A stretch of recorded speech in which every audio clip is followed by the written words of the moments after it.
one of the strangest, more physical basketball games I can recall. Thank goodness we had Patrick Ngongba out there to absorb some of the fouls, and Cam Boozer woke up in the second half. But to me, this was ultimately a really great coaching performance by John Shire, who said after the Siena game he got outcoached by Jerry McNamara, and I felt in this game there's several things I thought he did a really good job of. Number one, he switched up the defenses. He went to the 3-2 zone, the three-quarter court press again. Number two, I know you were calling for it a little bit earlier, but at the start of the second half when Duke played one of their worst segments of the year, he called the timeout. I think you're right in saying you wanted it a couple of possessions earlier in real time there, but he got it, and then he drew up a really nice out of timeout play to get Cam an easy bucket, which seemed to get him going. And it just seemed like Shire hit a lot of the right buttons, was able to use Pat. I think that helped him press a lot of the right buttons, quite frankly, having that option out there. But ultimately, another great second half defensive performance by the Blue Devils. It'll be the second game in a row that we held our opponent to 22 points. But and I'm sure when social media starts buzzing about this one, it'll be Duke gets all the foul calls. If you shoot as poorly as TCU shot, you don't deserve to win. You just don't. You got to put the ball in the basket at some point. And they were absolutely horrendous. They couldn't, Jack, in that segment, because they initially scored 6 points. We were up by, I guess, 4 at the half. And then the game wound up being tied at 44 all. And then from there on in, their shooting was at one point 7 for 23, 8 for 27. It was just a horrible shooting performance on their behalf. And these guys, it is now in my mind that it is a definite strategy by some teams that they're going to foul on every play and say the ref's not going to call every one of them. And it sure looked like that's part of what TCU was doing. And that's why we got to the free throw line as much as we did. I mean, I had circled that, clearly the ref's going to even out the fouls with 4 quick fouls against Duke. He didn't even have a chance. We played so poorly that they kept having the ball. There was just no reason to call it, but they couldn't. They scored a couple of buckets in the beginning, but all right, back to you. Yeah. It was, the game was 44-44 under the 16-minute mark, like 15 minutes to go or something. And then Duke was able to stretch out the lead. To be clear, on the refs, there were some calls. There were some calls that, well, let me just say this before I get into specific calls. These refs should not be moving on. They're graded based off of how their performance is in each game. And I thought they missed calls. Even with Duke getting as many free throws as they did, I thought especially in the first half, there were more opportunities for Duke to get to the line. Having said that, I felt like, number one, the foul that, or not the foul, the non-goaltend call on Malik, which I thought in real time was a block, but when they showed the replay, it was definitely a goaltend. Was understandable for Coach Dixon to be frustrated about that. And then that took the game from Duke pushing the momentum, because Duke had built out an 8-0 lead in the first half. And then it was a pair of Cam plays where I think it was Cam the flagrant, which I don't know. I guess it's a flagrant, but above the head. Yeah, based it's off. It's going to just be called, and above the head and blood. So Yeah. it's going to be called. Yeah. I wasn't, I thought it was going to be a flagrant, but that, and then I think he had a turnover as well right afterwards, and that let TCU get back into the game. Then he picked up his actually he picked up his second foul pretty much immediately afterwards. He had to go to the bench. He had a horrible first 24 minutes of this game, and then he got going with that after timeout play I mentioned from Shire. It seemed like the Blue Devils, from the start of this one, came out with a much more typical competitive effort than we saw certainly in the Siena game, but that we're used to from this team over the course of the season. And that really helped. Caden did, for the most part, a really good job of being the conductor of this team. My only complaint with Caden a couple of times in this game, he had a couple turnovers.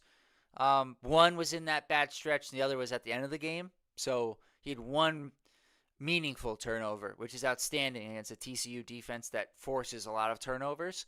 My only complaint with Caden in this game was I know he doesn't have supreme confidence in his three-point shot, but there was a couple of times when he didn't shoot it, and Duke ended up late in shot clock not getting good shots. And I just think he needs to be willing to take the open ones. JD, what did you see from Cam, particularly, from the first 24 minutes to the last 16? What do you think changed?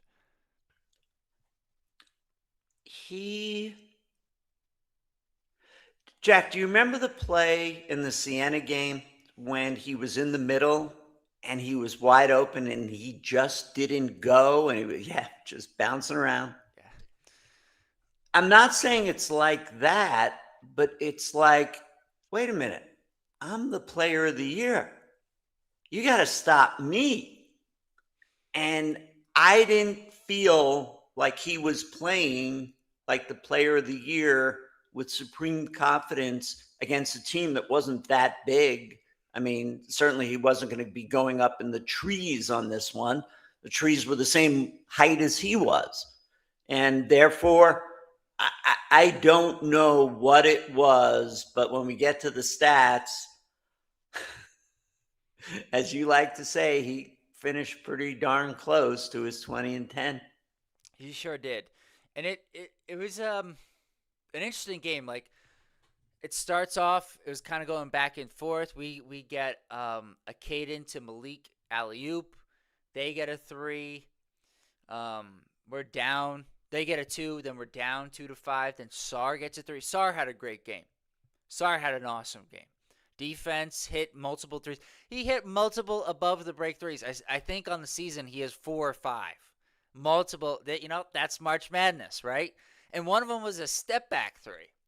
I don't think he's hit one of those all year. Then he was feeling so good, he tried another one of those earlier in the shot clock later on in the game, and it did not go in, which wasn't a good shot. But then, I think we're tied 7-7, and Pat checks into the game, and you hear a big ovation from the crowd. Enough Duke fans where you can get the sense that everyone starts standing on their feet. We're clapping for Big Pat. Him just being available for this game at first was a big deal because he had a couple of buckets. He had a nice post move. He had an alley-oop touch finish, a couple of rebounds. But you could tell he wasn't quite in game rhythm. He had a couple early turnovers. He picked up his 3rd turnover. I didn't think was really his fault. I thought it was a bad pass from Cam. Kind of put him in a tough spot there. But his mere presence, he picked up a couple fouls. I didn't think they were fouls, but him being there meant that Duke had 10 fouls to use from their center position instead of 5, and that was a big deal. It was a really big deal just to have his presence. And then as the game wore on, he started to get more involved with his passing offensively. He set Cam up several times. He set up Caden at least once on a nice cut where he got an and one opportunity. Pat's passing was big time in this game. And just before we get to the stats, what are we, Jack? 20 away from 2,200? Right there. And so if you're new to the show and enjoying the conversation in the chat, please hit the subscribe button. Like this if you do, and our analysis, and more importantly, the chat conversation between all of you. And I have more to say about it, Jack, but let's go to the stats. Yeah. Because I think, to your point from earlier, as much as you want to make this game about the free throw differential, and it was big, 23-10 free throw differential. One team shot 33% from the field, and the other shot 55%. That is, there's a big delta there, JD. A big one. And one of the things that really helped TCU stay in this game was Duke turning the ball over. Cam had 5 turnovers. Could have been credited with more. Pat had 4. Malik and Caden had 2 each. And then Dame and Isaiah and Nick each had 1. So of our 7 rotation guys, because Darren didn't really play very much, everyone had a turnover. And that's TCU does that. They trap the ball. They're aggressive. That's how they try to mitigate for their lack of size. But Duke was able to exploit their lack of size by attacking inside. And I thought it was a really good return to their game plan, where they were inside out for the most part in this game. Jack, at least the stats I'm looking at, we had a total of 16 turnovers to their 6. I'm looking at 17-9. All right. So we gave them so many opportunities here, and their shooting was just atrocious. Well, so yes, you could complain about us getting to the line a lot more, and what a nice second game in a row where we shot an incredible percentage from the free throw line. And if you're going to give it to us, we need to take it. And I'm sure they're going to look at that stat and say, boy, that just wasn't fair. But we completely dominated on the boards, and they just shot, especially in the second half, they couldn't buy a bucket. Right. And the discrepancy, we had 13 more free throws than they did. They had 20 more field goal attempts. 20. Wow. So, okay, let's say 2 free throws per possession. So let's just say it was 7 more field goals. So they had 13 more shot attempts than we did in this game because of our turnovers in large part. They did have some offensive rebounds as well. Even though we out-rebounded them, it seemed like when they did get rebounds, they were offensive. 11 of their 25 total rebounds were offensive rebounds in this one for TCU. But them getting in foul trouble, Edmonds picking up his 3rd in the first half was a big deal. He was their best scoring option. And then Micah Robinson had to take a lot of shots, and he's just not an efficient scorer, and that showed up in this one. And then for Duke, Malik had a really good game, 12 points, 9 rebounds. Cam, 19 and 11, 4 assists, 5 turnovers, 3 steals, though, and a block for Cam. Dame had 14 and 8 with an assist, 2 steals, and a block. Evans had 17 and 3 boards. Caden, 9 points, 4 rebounds, 5 assists. The 2 turnovers I mentioned before, but really only one of them was significant. Pat, 4 points, 4 rebounds, 4 assists, 4 turnovers, and his block. And then Nick had 6 points and a rebound in his 26 minutes. And it was a big 3 he hit as well. He has hit timely threes the last couple of games. When he's hit them, they have been important in terms of the flow of the game. So, JD, anything stand out to you from the stats here? Cam, they show 5 turnovers. Boy, did it feel like more. It was just not, for 24 minutes, it was just not his day. The other thing is, Pat, it's funny, his presence is so felt, but I'm looking at 13 minutes on the court, and he has 4 fouls. And how important was that? Malik got 26 minutes where he wasn't worried about being in foul trouble, and he only committed 2 fouls. He was just terrific. And 9 rebounds. I mean, Malik, but that happens because all of that pressure to help out Cam is taken off from Pat, and they managed to limit Pat's minutes. So, and Caden, another game where he played 37 minutes. He was even more than his brother. He was great to have on the court. Any doubt that we, had in Caden has been erased, and he can run this team. And so that's what I see in the stats. Medals, Jack?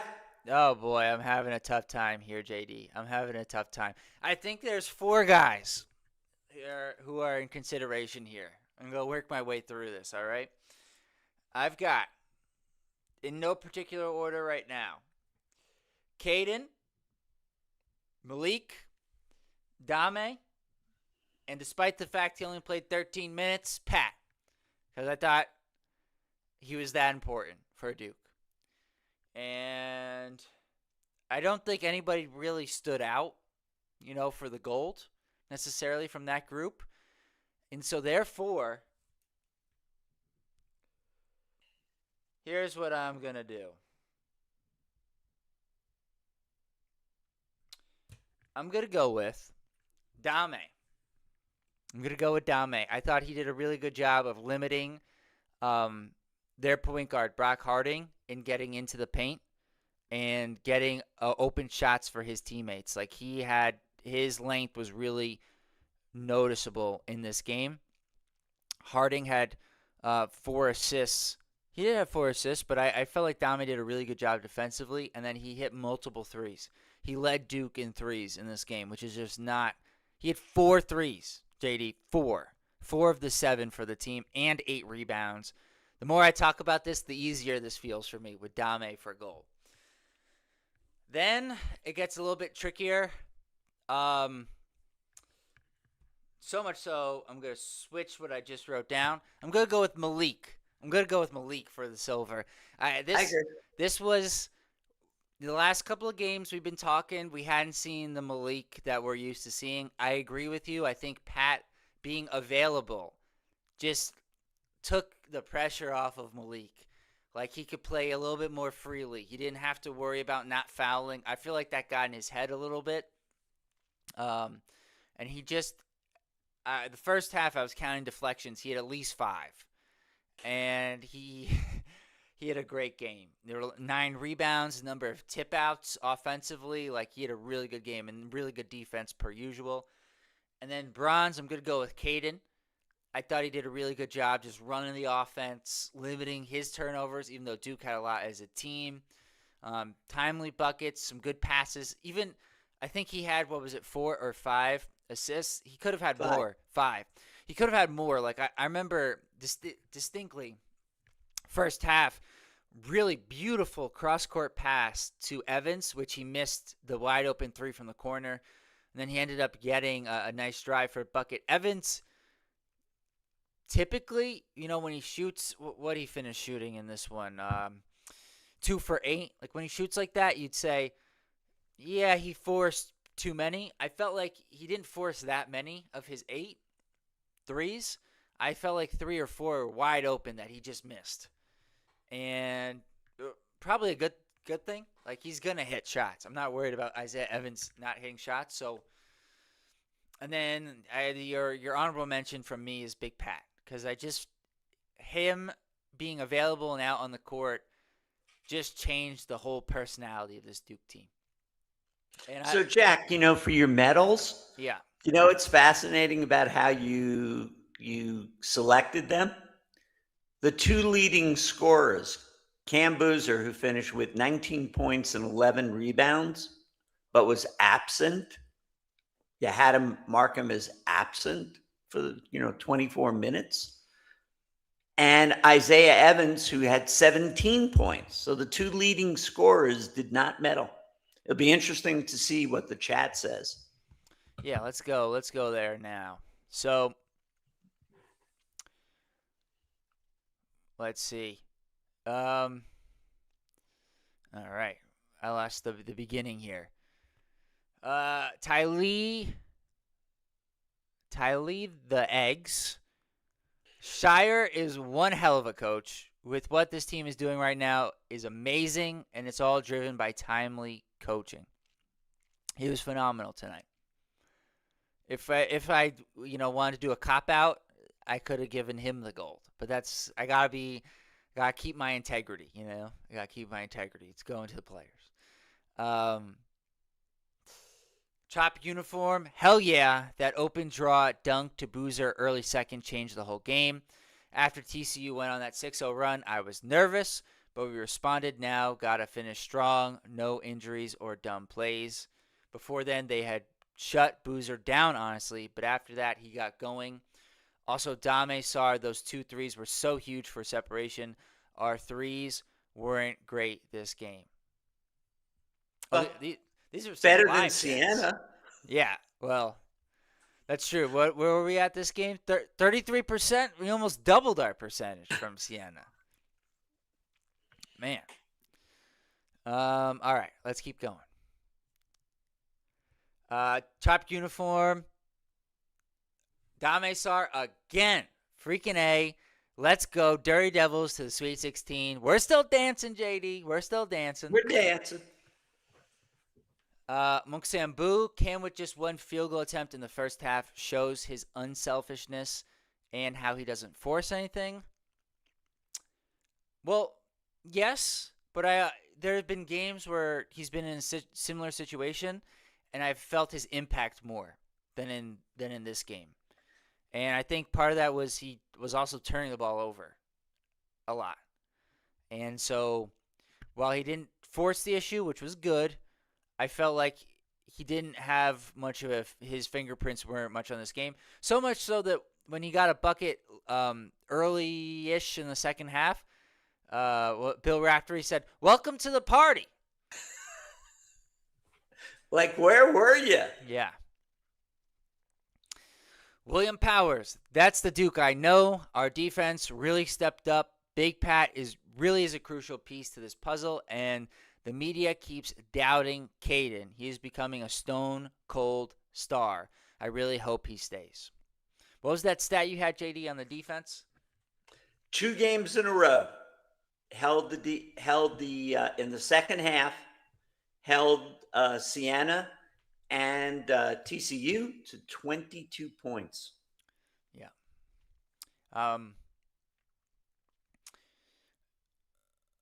GMAT, great defensive clampdown in the second half. Really strong play tonight. Good to see Pat back. You can see the difference he makes, though. He obviously needs to get back into form. Yeah. I mean, it's good that he's able to get a game in at least. I was hoping for 2, but 1 game in before the Sweet 16 is a big deal.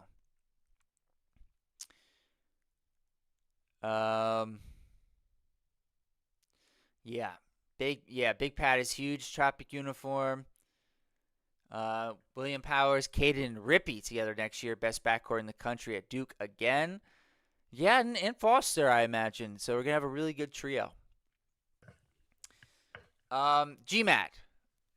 What was with TCU, though? That one player, Edmondson, or is it Edmonds, was playing pretty dirty at points, and then even the coach got teed up. That clampdown that he did at the end there, and then him looking up at the Jumbotron like, what? I was worried that Pat was going to get hurt there. I don't know. And that was the second time that I thought Pat was going to get hurt. Yeah. There's another time where he fell under the basket and they had to help him up. Yeah.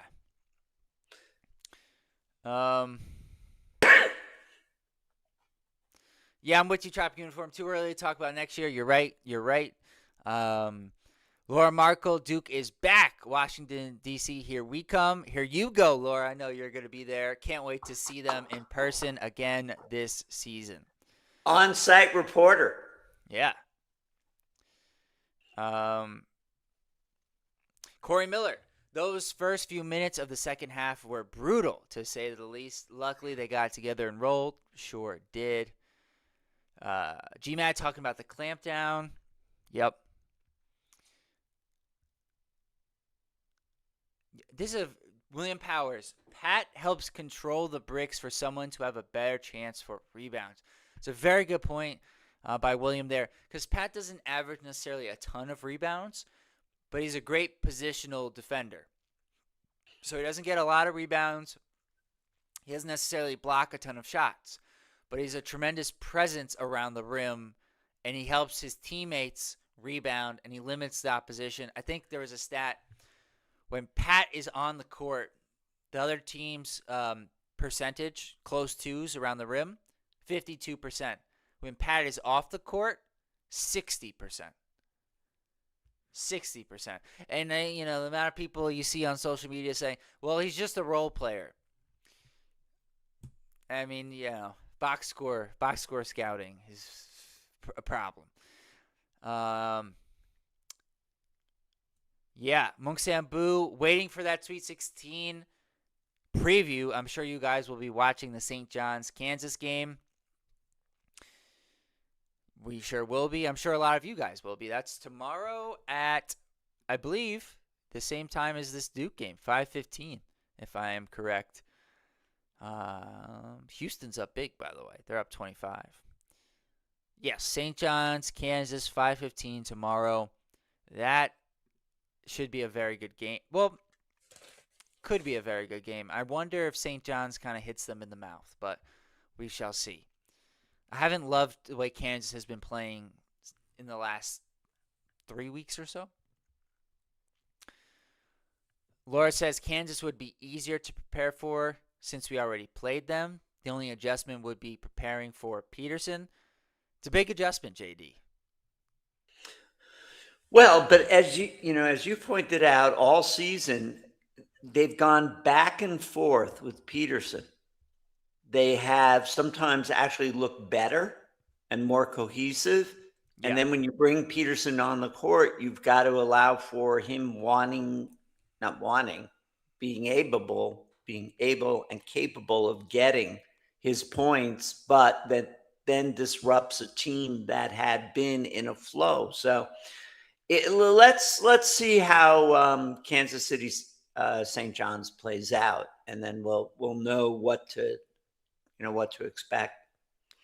GMAT says Brown played a lot better this game. He was scoring pretty well tonight. Good to see, though not surprising. He just plays better when we've got a variety of front court play from the two. Yep. Chop uniform, everything's so much better with Pat back. Laura, they sure kept Caden from being able to drive. At least they're finally able to draw up a play for him to get to the basket. They did a really good job. I remember in real time, JD, you made a comment of asking why isn't he driving more, and then I think it was a split second later he got blocked at the rim.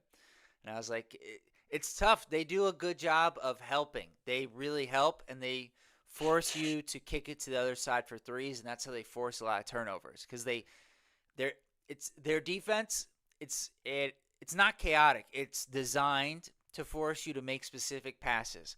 They want to trap you on one side, so you have to make a cross-court pass, which enables them to come in and deflect or steal the ball. And their point guard, Harding, had 5 steals. He had one really nice steal on Pat when Pat was posting up their big guy, and then he snuck in, came around the baseline, snuck in, poked it away. It was a really intelligent play. All right. Techman Dave. Big Pat is the key. I miss Caleb, but Pat is the key. I've been saying this. His passing skills are crazy. He made some ridiculous passes in this one. The post-entry pass that he lobbed to Cam in the middle of the second half in the midst of Duke's run there was unbelievable. I can't believe the touch and the arc he put on that ball. He had the really nice pass to Caden on the cut that got him the and one. His passing was superb, even if he wasn't quite in the flow of things. GMAT, Caden has really been playing superb basketball the last few games. Going back to the ACC tournament, he's giving us so much confidence in the point guard play right now. And that's why, to Techman Dave's point, it's Pat that's the key, because we have a replacement for different, for sure, very different players, but we have a replacement for Caleb. As great as Malik is, he's complementary to what Pat does, not a replacement for Pat. Well, and we didn't know that. We honestly didn't know that until the ACC. True.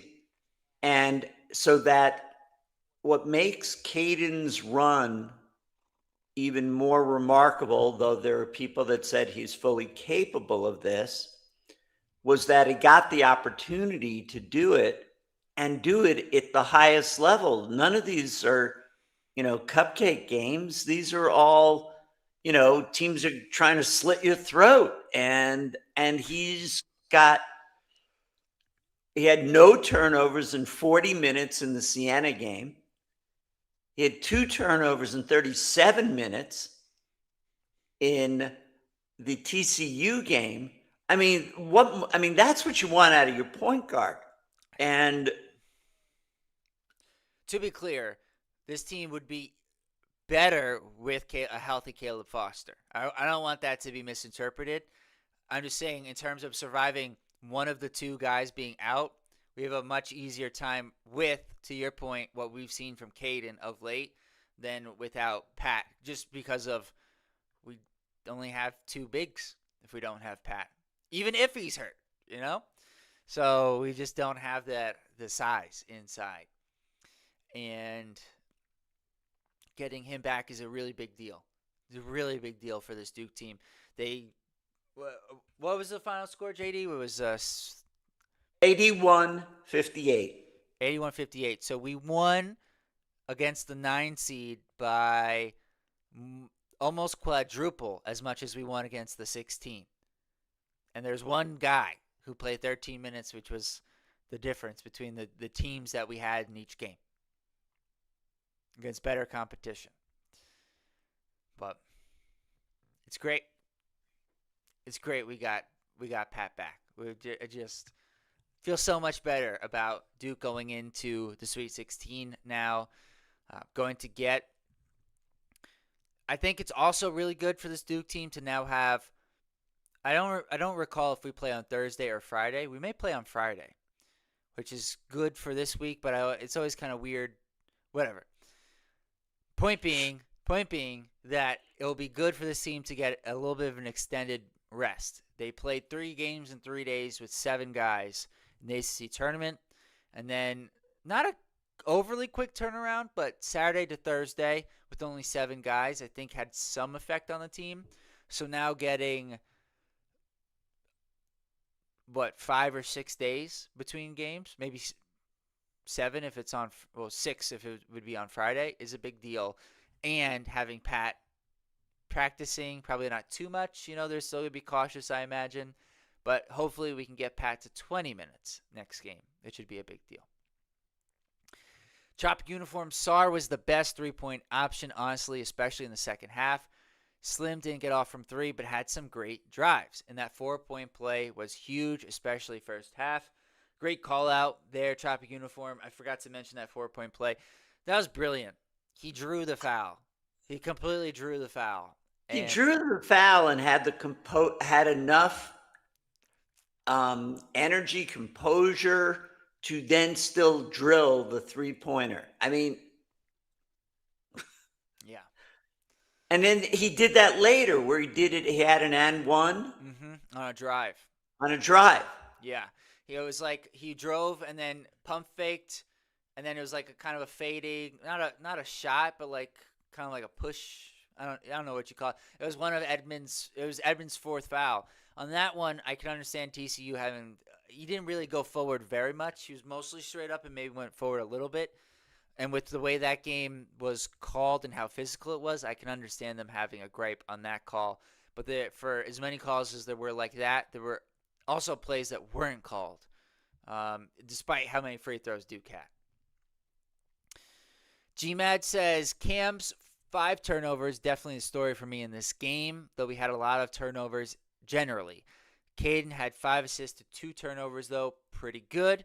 TCU is going to be one of the more aggressive defenses we face, though. Yeah, I mean, yes, good preparation for a St. John's or a Kansas. St. John's is the more aggressive defensive team of the two.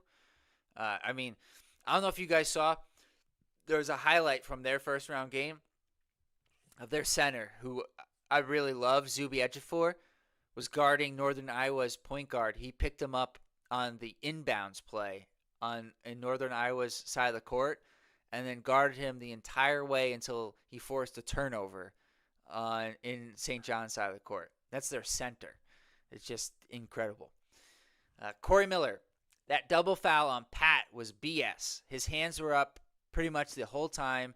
It did nothing but stand his ground, in my opinion. Luckily, that hurt TCU more than us. Well, and especially, depending on the angle of the camera, you saw the TCU player leaning his knee and leg into Pat's leg the whole time. And then they fell backwards, and then it looked like the TCU player hooked him when he was on the ground. Clamped down on his legs, for sure. It was just a horrible. He should have talked about, it was, they both got flagrants, but boy, watching it from the angle that they showed us on television, it looked like the TCU player should have been thrown out of the game. That was not a basketball play. Well, fortunately, it didn't matter. It was his 5th foul anyways. But I was still surprised it was a double flagrant. And then when they said if he didn't clamp down, it would have just been a flagrant on Pat, I was very confused on that one. But like I said, this should be there. The TCU, this is the end of their tournament. It should be the end of the tournament as well for our 3-man officiating crew. North City Flip. Big Pat makes such a difference. Nobody truly understands but us Duke fans. Him and Caleb's impact does not always show up on the stat sheet, but the pure physicality and IQ is what lacks without them. Yes, absolutely. Good to have Pat back. It would be great if we can get to a point where we could get Mr. Foster back for a similar, 8 to 10 minute appearance. Fingers crossed. Tyler Keller, let's go. Woo! Sweet 16, still dancing. North City Flip, 2-hat JD. 2 hats this time. 2 hats. We're waiting for. We're hopeful. We've got one poised and ready for 3, but 1 hat at a time. 1 game at a time. 1 game at a time. That's right. Chop uniform. Glad all the haters can eat off this game for a while, too. Duke looking much better now. Still got a lot of work to do, though, no doubt. Agreed. Haters hate. I mean, and boy, Duke has their share of haters. Yeah, and as Chop uniform continues, anytime someone wins by 20 plus, you can't blame it on the refs. I mean, TCU missed a lot of shots, and there were moments, especially before Duke really clamped down in the second half, TCU was missing some open ones. So, Laura says, glad Big Pat was back. Duke is now officially 1-0 against TCU. Yeah. RW Force, we felt as good today as we did bad on Thursday. Welcome back, Duke. Welcome back, guys. Yeah, good call out there. Good call out. True. Although when it was 44-44, we were still like not quite certain where this one's going. Yeah. Corey Miller, turnovers were crazy. Got to clean that up. We will. And then I think it was GMAT who said this is one of the more aggressive teams that Duke will see, and that's probably the case. Although St. John's is pretty aggressive, but they don't necessarily trap as much as TCU. I think we'll be. I mean, 17 is a lot. I think we gotta be better than that. Joe M. It was a 1-to-1 ratio. That's actually pretty good for 17 turnovers. Uh, Joe M. Let's go Duke. How about that step back three from Sarr? Might have been his first step back all year. I agree, Joe. I can't remember another one. And then 2 above the break threes from him in this one, which I think are his 6th and 7th on the season. That's March Madness for you. If anybody would have said Dame Sarr is going to lead Duke in threes in a game of the NCAA tournament, I would not have believed you. Big time performance from Dame Sarr. Forrest Ludwig, the entire nation is blaming the refs.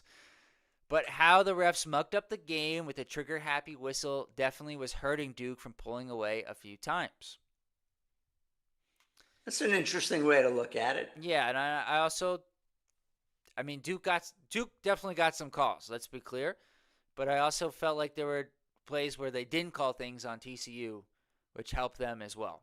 But I am actively going to not go on Twitter because what Forrest said I know is true. I just know there's more of college basketball fans are Duke haters than Duke fans like us, and so I know the majority of people, especially people who didn't watch the game and are going to look at the box score and say, Duke shot 13 more free throws. That's outrageous. They had the whistle, but they didn't watch the game.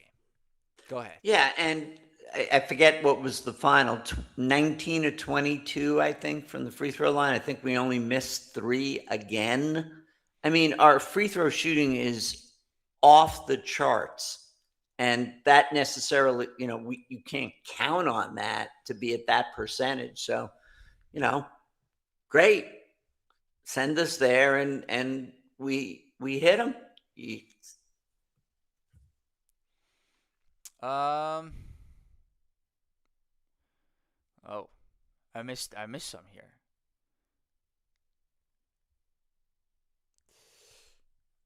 Let's see. Laura says, hopefully Virginia and Miami can win tomorrow. That way the ACC can have at least 3 teams in the Sweet 16.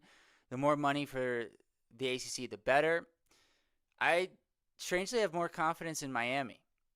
Well, both teams actually are playing against their opponents who have injuries. So Nate Ament, I don't believe, is fully healthy for Tennessee. And I'm not sure what Josh Jefferson's status is for Iowa State. So I think they both have opportunities. No. Iowa State. Oh, never mind. Iowa State. Forget what I just said. Iowa State plays Kentucky. Unfortunately, Kentucky has a decent chance now. Miami plays Purdue. That's going to be a tough one.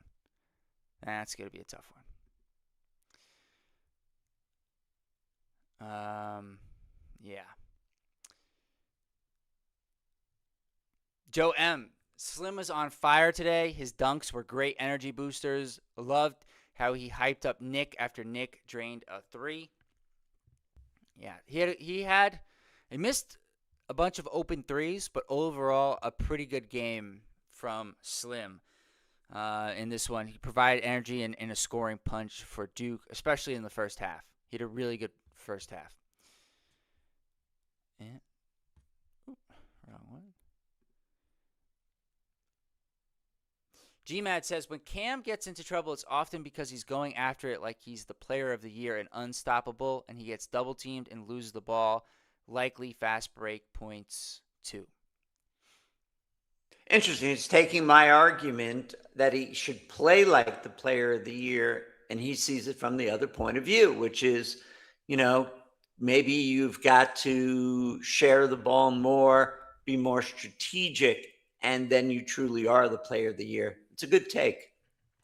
Yeah. Yeah, I feel like there are games where he's really good about that. I didn't feel that case in this game, and I think that's because of the turnovers. Sometimes he can get to halftime, 3 assists, 6 rebounds. He's got 1 turnover. You're like, but you feel like he's impacting the game. I didn't feel like that was the case until that after timeout play early in the second half. And as you said earlier, all you had to do is point to Rafferty saying, "Welcome to the party." Yeah. BK 300, AJD. How about that free throw shooting? Keep stacking those hats. Also, great to have Big Pat back, and we are DC bound, baby. Yeah. Love that free throw shooting. Yes. Joe M. Cam needs to cool down with those football passes, though. That great call. That's one of the specific areas which got him in trouble. The traps, we've seen that happen with him throughout the season, but he was really pushing those down court passes. He had one of those which was bad, part of that initial bad 4 minutes, and then in the Siena game, he had one where he, even if it got to Sarr, I don't know if Sarr would have been able to stay in bounds. And that was when Doty went out of bounds and hit his head on the scoreboard there. Hakeem the Dream. I'll admit I was wrong. I didn't see Pat playing, but he did as much as we could have asked him to do. Starting front the first time he got the ball, he went straight to the bucket, not timid at all. Hakeem, I'm with you. I did not think Pat was going to play. So it was a really pleasant surprise once I started to hear yesterday that there was a chance he would. So, and North City Flip, we shoot over JD's 85% mark from the line today. Good call back there, North City Flip. Good call back. Corey Miller and GMAT on the free throws. People going to be hating on the free throw differential, but Duke was more aggressive on the inside and are really good at drawing fouls. And then GMAT says the free throw difference was mostly because of how the two teams play and TCU's lack of size. Yes. Jeremy Farrell, I'm so happy Pat's back. We are in the Sweet 16 now. Duke got to be careful in those turnovers because turnovers equal points to the other team. And I see JD stack those hats. Go Duke. Yeah.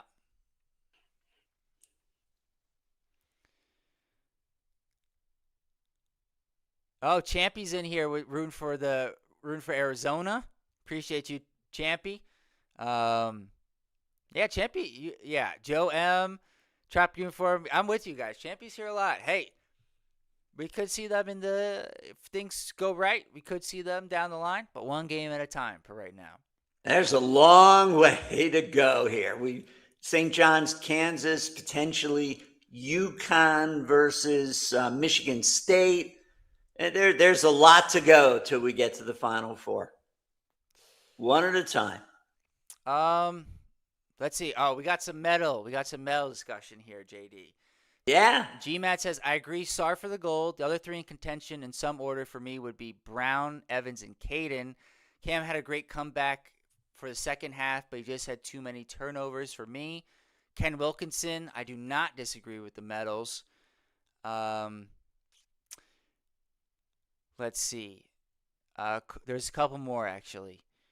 North State Flip, Slim had a good game. BK asked Jack, how can you not include Isaiah on the medals? I think that's everybody there. You want to know what, guys? I should have had Slim in consideration, and you called that out, JD, a little bit in saying that the two guys who led in scoring, I didn't. That's a fair call out, guys. Fair call out.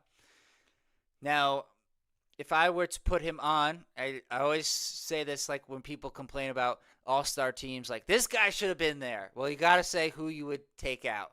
And even, I give credit to Bruce Pearl, who is obviously, trying to get his son and Auburn into the field. And he said SMU was the team he would have took out. I think Dame, it's hard for me to remove Dame from gold. So he's not in consideration for me to take off the podium. So then it comes down to Malik and Caden. It's tough. I think it's pretty tough, and I think it was kind of interesting that when you were going through your selection process, you didn't do it based on points, Yeah, clearly. So, I mean, look, that's what's fun about doing the medals, that somebody's always got to get left off. So, I and it's a good thing to argue over, which is another good thing, is that they're coming up with some names that I don't remember. Please hit that subscribe button if you're still with us.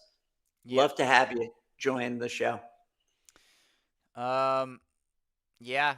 So if I were to take somebody off, hearing what you guys are saying, it would be Caden, who I think was very good. Steered the ship well, but Evans scoring in the first half was a big deal. So They were, the argument for Evans is that his scoring was timely. yes, It was sort of like it wasn't just the basket; it was a basket with, probably if the camera panned to him, you'd see him going, getting everyone pumped. So there's definitely an argument there. yeah. No, that's fair. Totally fair, guys. I hear you. I hear you. GMAT says, I'd say Cam was forcing things at times, driving despite being double, triple teamed, forcing the ball up the court too fast. He had no impact because usually when he doesn't score, he assists. 5 turnovers, and I think he only had 1 assist in the first half, though he ended up with 4. I think he had 2, but neither here nor there. That's exactly why he wasn't. Notice, I think the thing that is very clear to me, nobody was complaining about Cam. Being left off here. Yeah, and I'm with you guys. Slim, very fair criticism for me not to have him on there. I'd be curious for you guys who think he should have been there. Who would you take off, Caden or Malik? I think would be the 2 options there, and I think that's fair. Laura says, we'll try to leave a comment after Duke plays in the Sweet 16 to let you know how it was in the arena. Not sure if I'll be able to listen. It will depend on if Duke will be the first or second game. Fair enough, Laura. Enjoy the game. Michael Joyner, good win. Great win. Great win to still be dancing. Any win, as you say, JD, in the tournament is a great win. Even the Siena win, as much as that was painful, okay, maybe that one wasn't. It wasn't a great win, but it was a win. You got to win by 1 to go on, and that's all you want to do. Yeah. Ken Wilkinson, coach timeout in the second half made a huge difference in the defense. Great timeout by Shire. I couldn't believe what I was watching the first 4 minutes. It was like anemic. Just throwing the ball out of bounds, giving the ball to TCU, bad shots, very little defense. It was a brutal watch. Joe M., I can't imagine St. John's or Kansas having a more aggressive defense than TCU just had. St. John's defense is very aggressive, but it's different. TCU traps. They trap to force turnovers. St. John's pressures the ball.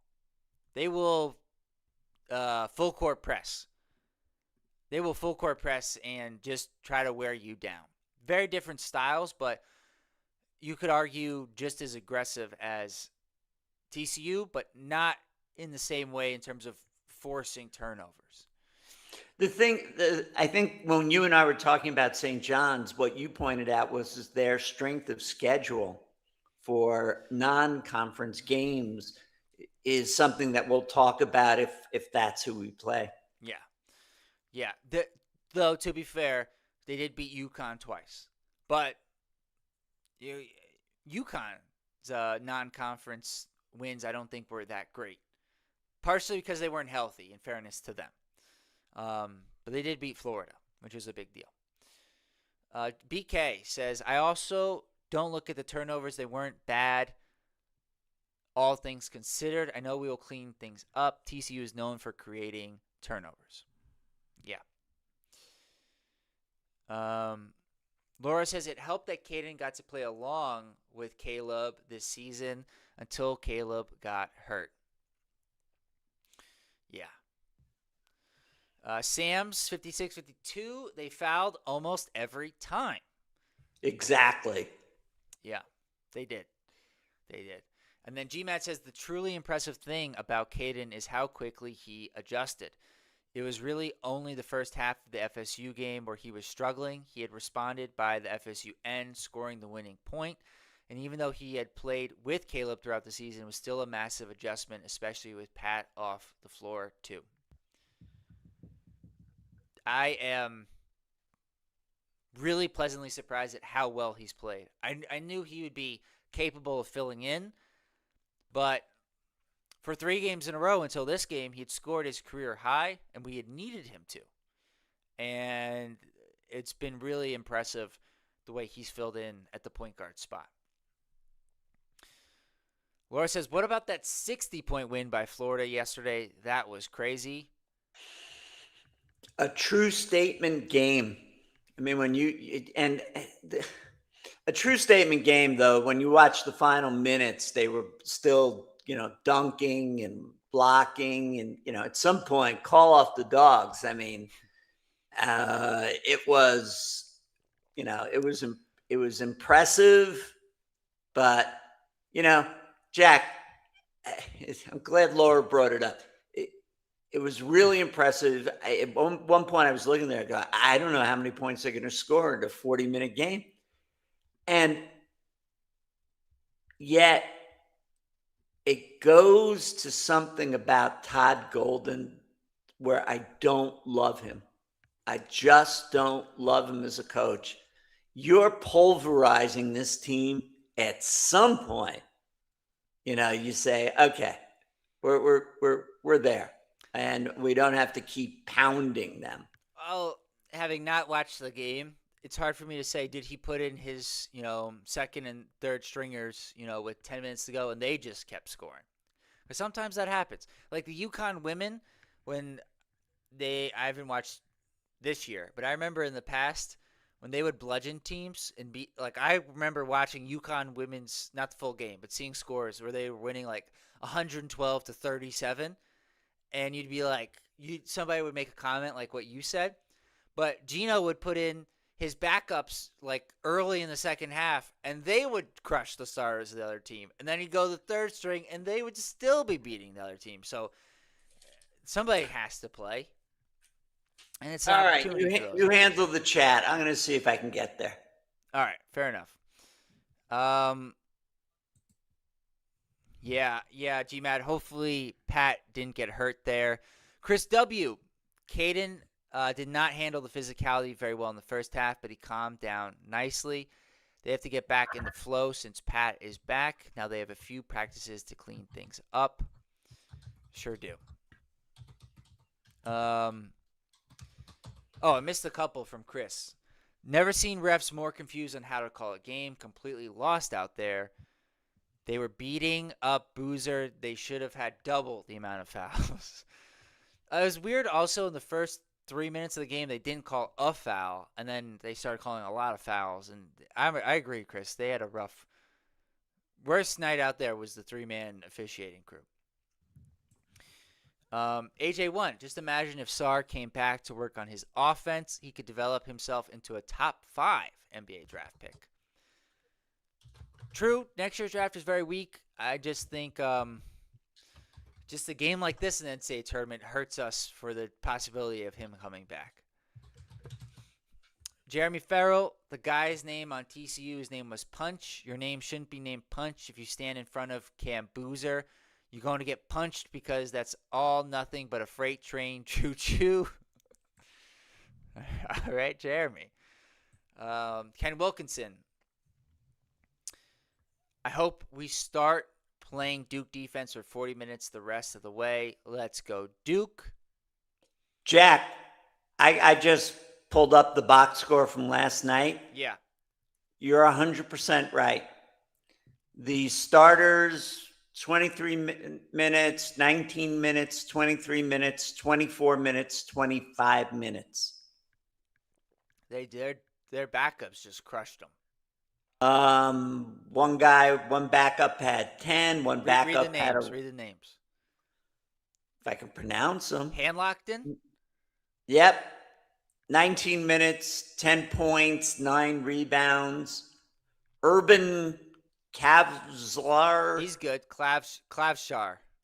He's like Yep, their sixth 17 man. points, 17 minutes, 11 points.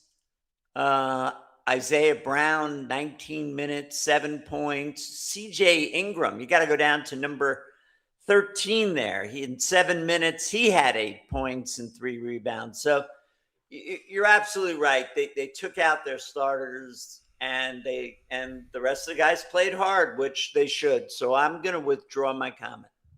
All right.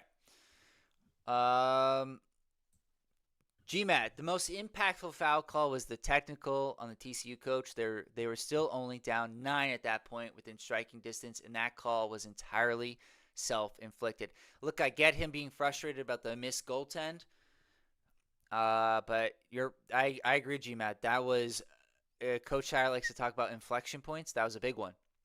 That changed the flow of the game. They had the ball. They had a chance to cut it to 7 or 6, and instead it's Duke up by 11, and then I think we got to stop and score again. Lawrence Freeman, turnovers kept us from beating them by 40. Glad we get to watch this team for another week. It's not just that we get to watch them. I've always tried to think about this, being one of the older members of our group, that it's that you have this hope that you're going all the way and you get to feel that Sunday, the rest of the games tonight, Sunday, Monday, Tuesday, Wednesday, and then, Jack, as you said, it could Thursday, maybe into Friday. You have 5 days where you're still a 2026 Duke fan and you're thinking of all the possibilities. That's what winning today meant for me. Yeah.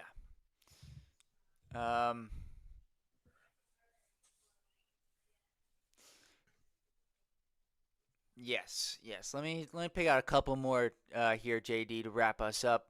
So lots of talk about St. John's or Kansas.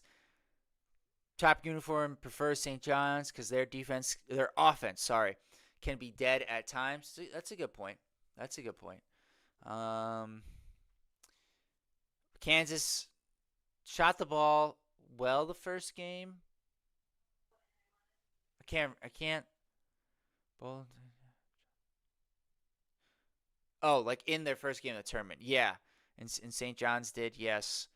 Yeah, it's gonna be interesting. We'll find out who we're gonna play tomorrow, and we'll break that down, early next week for sure. Laura says Duke women are playing in the second round of the NCAA tournament. Good call out from Laura. GMAD, SARS clearly the gold tonight. We had excellent defense, also 14 points and 8 rebounds. Monster game from Dame. Great game from Dame. Tropic uniform, UConn almost beat Arizona, but that was way early. I think UConn had injuries too. They didn't have Terrace Reed. Terrace Reed, guys, I don't know if you saw this, had 31 points and 27 rebounds. For a team with a tremendous front court in Arizona, I think that would have made a big difference. I think that would have probably swayed that game for UConn. They also didn't have Braylon Mullins, who's been solid as a freshman for UConn. As we said, those were Moses Malone numbers. Well, they said that on the broadcast. He first person in the NCAA tournament to get 30 and 25 since Moses Malone. It was pretty wild. BK, I'd remove Caden from the medal list. Fair. I hear you. I think ultimately that's the right call. I'm not even going to argue that. I think that's the right call. But I can't go back. My medal's already out. I erred there. I think that's the right call. The more I think about it, because Evan's points were really important. But I think Kane did a good job of steering the ship. So I hear you. BK.